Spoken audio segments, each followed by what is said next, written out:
In front of me is Samsung Galaxy A12, and let me show you how to change ringtone in this phone. So first of all, let's open list of all apps, go to the settings then, and reach sounds and vibration.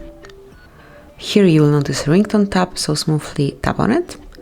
And here pick the SIM card that you would like to change this ringtone to. It's working the same for both, so smoothly pick the one, then choose the ringtone that you would like to apply. It can be beep beep. Go back, and as you can see, it has been already changed. If you want to change it for the SIM card the second as well, smoothly mark it, then select another one, and as you can see, both ringtones has been changed. And this is it, that would be all. Thank you for watching, please subscribe our channel and leave the thumbs up.